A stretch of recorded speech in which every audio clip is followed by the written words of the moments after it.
What if I told you that the story of a divine son, born to a mortal woman, who performed miracles and rose from the dead, circulated long before Christianity even existed?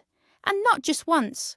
Today, we're going on a journey through ancient myths and religions to discover 5 other sons of gods, whose stories strikingly echo the one we all know.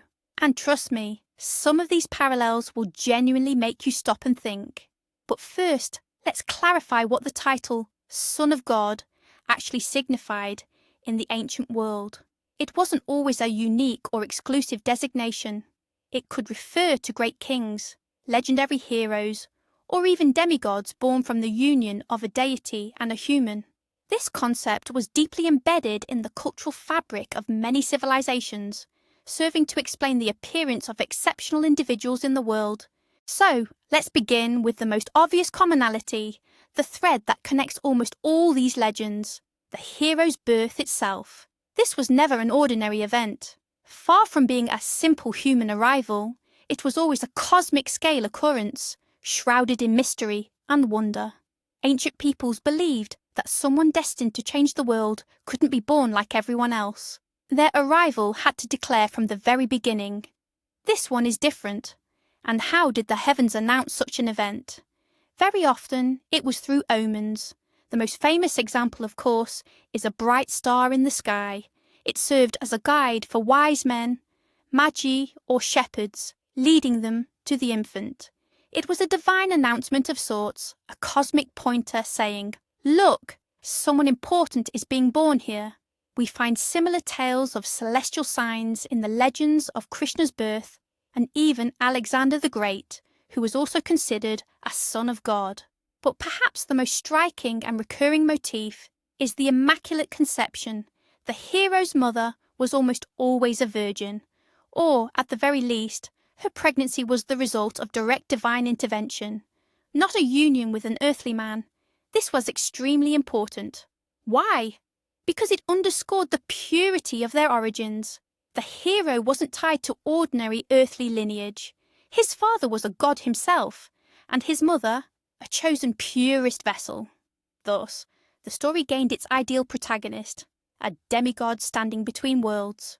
While the mother was often a chosen mortal woman, the father was invariably a deity. But why this specific arrangement, one might ask? The answer is quite simple. It was to explain the source of their supernatural abilities. A hero born to an ordinary carpenter or farmer couldn't possibly command the elements or heal with a mere touch. Divine blood, a divine spark, was essential. This was precisely the point.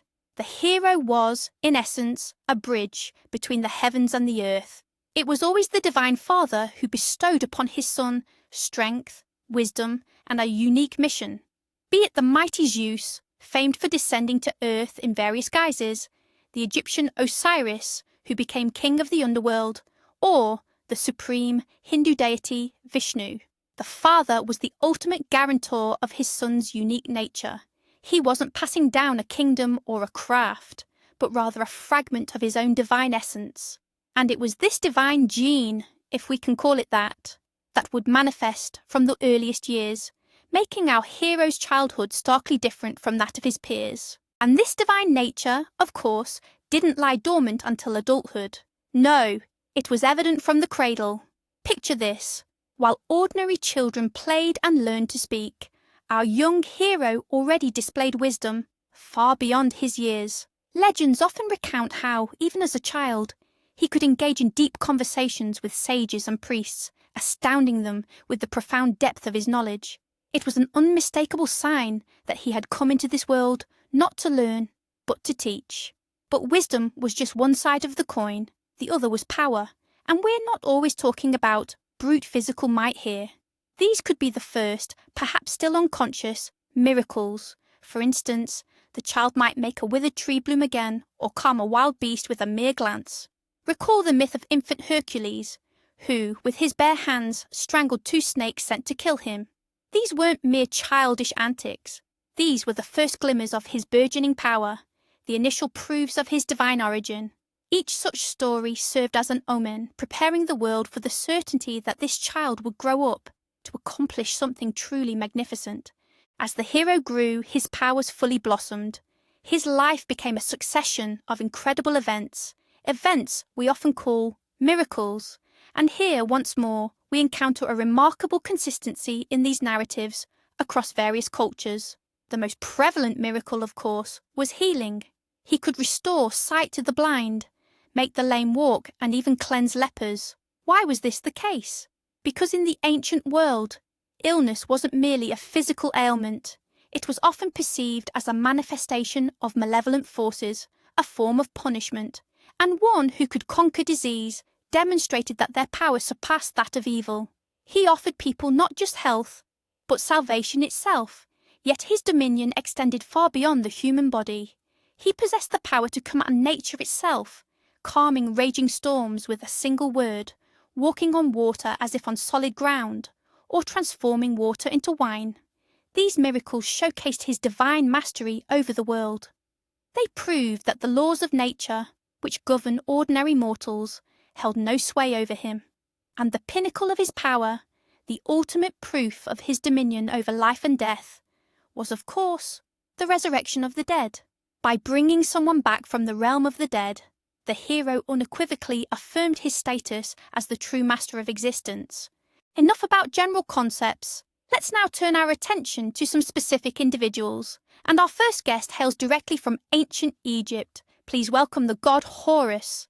His story is arguably one of the most ancient and influential myths of a divine saviour. He was the son of the great god Osiris and the mother goddess Isis. His father, Osiris, a benevolent and wise king, was betrayed and cruelly murdered by his own brother, the malevolent god Set.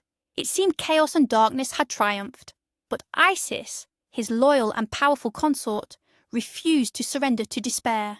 Using her powerful magic, she located her husband's body and miraculously conceived a son. Just consider this for a moment. Horus was conceived after his father had already died. This in itself is an incredible miracle, a powerful symbol that life can triumph even over death. His entire subsequent life became a long and arduous battle against his uncle Set for the throne of Egypt. But this was far more than just a struggle for power. It was an epic struggle of light against darkness, of order against chaos. In this struggle, Horus endures great suffering, even losing an eye, yet ultimately emerges victorious.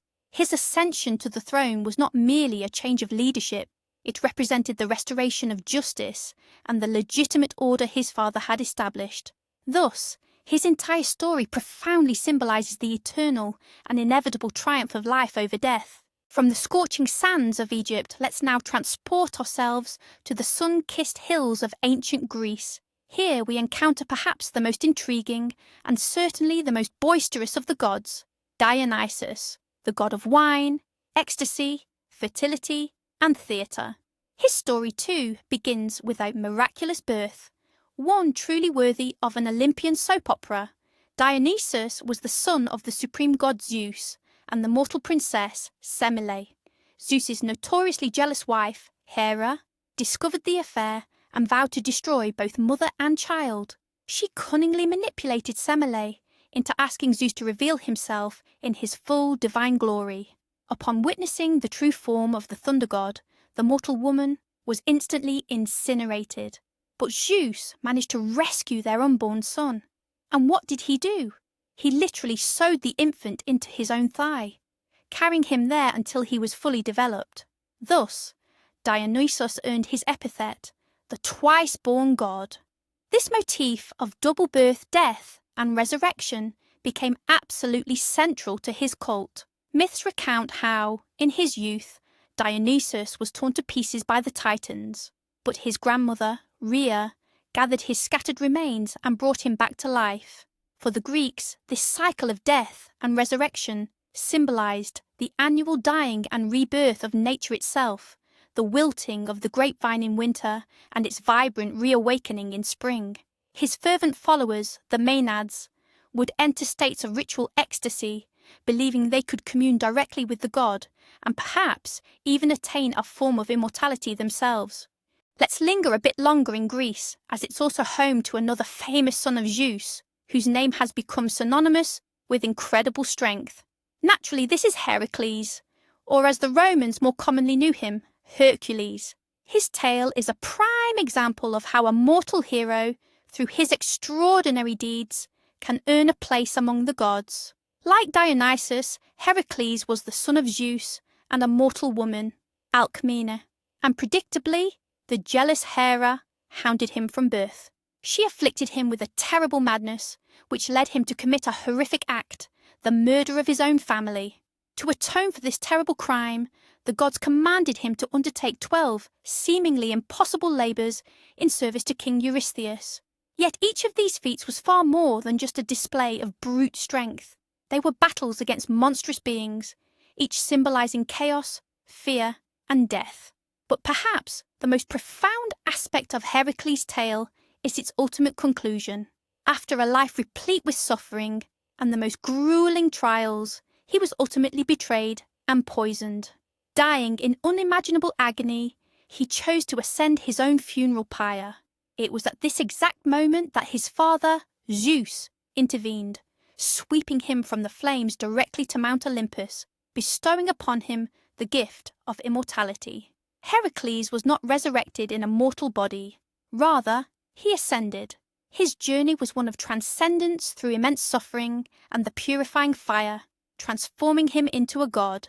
His path serves as a powerful metaphor for human existence. Through the arduous overcoming of difficulties and the redemption of one's errors, one can truly reach a higher, divine purpose. Our journey now takes us eastward, to ancient Persia, and then into the Roman Empire. There we encounter Mithras, one of the most enigmatic and widely worshipped gods of his era. His cult, Mithraism, was immensely popular among Roman soldiers, and for a time was a chief rival to early Christianity. Mithras's story is full of surprisingly familiar themes. According to most legends, he was not born of a woman, but instead emerged miraculously from a rock, symbolising uncreated, eternal power. And remarkably, his birth was celebrated on December 25th, according to the Roman calendar. At the moment of his wondrous appearance, shepherds were present, the first to come and worship the new deity and offer him gifts. Sound familiar? The cult of Mithras was secretive. Its followers gathered in underground temples known as Mithraea. They practiced rituals remarkably similar to Christian sacraments.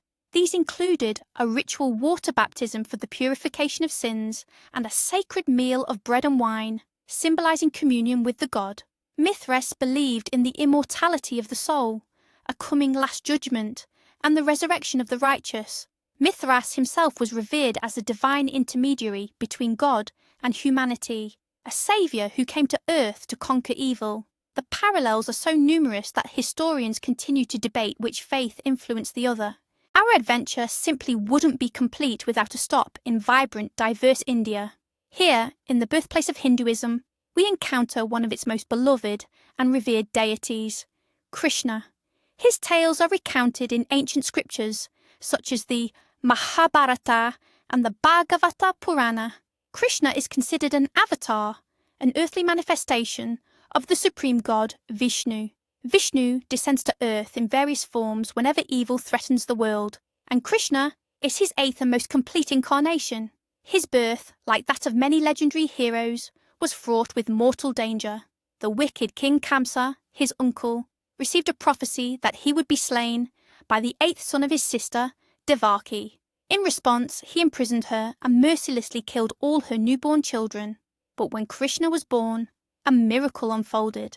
The shackles fell away, the god succumbed to a deep slumber, and his father was able to secretly carry the infant out of the prison and entrust him to the care of simple cowherds.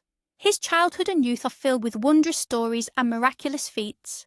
He was a mischievous child, yet he effortlessly vanquished powerful demons.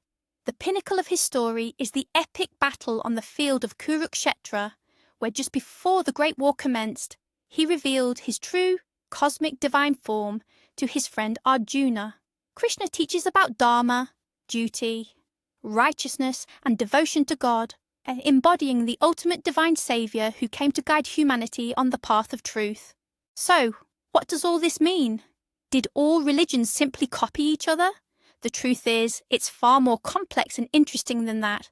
It's less about direct copying and more about the manifestation of universal human ideas, archetypes. In every culture, people needed the image of a divine savior, a hero who descends from the heavens, vanquishes evil, teaches people how to live right, and offers hope for an afterlife. The idea that a god could become human to understand and alleviate suffering was too powerful and appealing to emerge only once.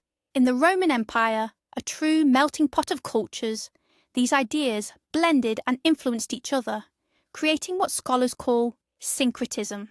Stories of Horus, Mithras, and Dionysos were well known during the rise of Christianity, and this doesn't diminish the uniqueness of any faith. Rather, it simply shows how deeply rooted the human need for miracle and salvation is in our consciousness. The story of Jesus, for all its distinctiveness to Christianity, is part of this vast cultural tapestry of humanity. Thank you for watching until the end. I hope you found it as interesting as I did delving into these ancient stories. If you learned something new, don't forget to like this video and subscribe to the channel so you don't miss new episodes. Now, a question for you. What other similar myths or characters from different cultures do you know about? Or perhaps you find such comparisons inappropriate? Share your thoughts in the comments below. I'd love to read them. See you next time.